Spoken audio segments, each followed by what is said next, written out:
Hello guys, welcome back to another Lumley trading video. In this one we're going to be doing some in-depth stock analysis on COGT, which is, as recording this video, the leading gap of the day, being up 77%. So to get straight into it, we can see it's gapped around $3 and a bit. We're now currently sitting at around $9. So up around 78% on the day. Now, where are our targets on this? Meaning, if we were long, where would we be looking to take in targets? And also, if we were looking at it on a short bias area, where would we start being more short bias on the stock? And what we can actually see is where it's come into now is actually where we're quite short bias, coming into it to the 862 all the way to kind of 915. There are second deviations on both the 4-hour and the daily, and the levels we would be quite bearish on it, or where we would no longer look to take longs and start building up a short bias on it. So we can see as well, coming into this level, that's where it started to slow down its move.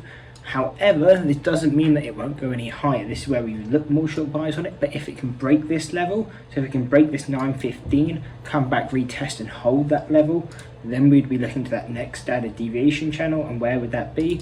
That'd be around $10.10 as well as $10.50. So they're going to be the key levels that we're looking at to the upside on COGT. And at an extreme, if it carried on going, we would have $11.50 and $12.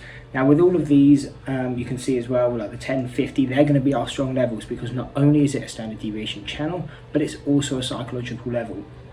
And so you can see, if we come into that third deviation, you've got the 10.10, so then you kind of got that $10 psychological resistance, and then 10.50. So this would really be where we don't see it going past, but there's still a good chance it won't break past this 9.15, because that is the second deviation. Now if we start pulling back, where would we maybe expect to see some bounces? For these levels, we'd be using that first deviation, which in this case would be 7.75 and around 7.10.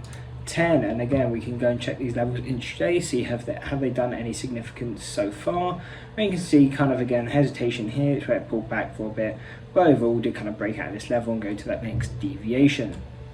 Taking this into account though, if we can't hold, like it currently isn't right now, holding this 662, we would then come back and most likely come and retest this 775.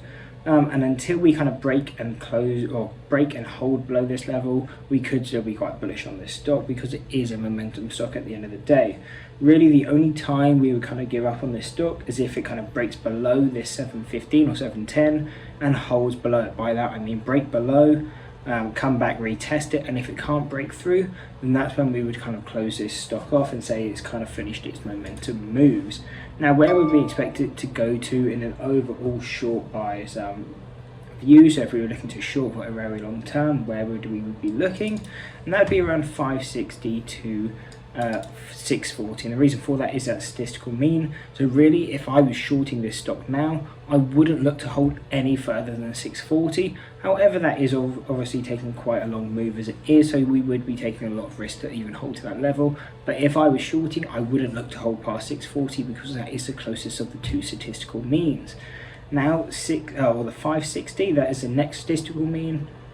So within this range of 560 to 640, we wouldn't look to touch the stock in either a short or long bias way. We would probably just get out of the stock completely. However, if we end up breaking through that 560 and continue down lower, then we would have an overall target of around $5. The reason for that $5 is you can see that is the first deviation on the daily.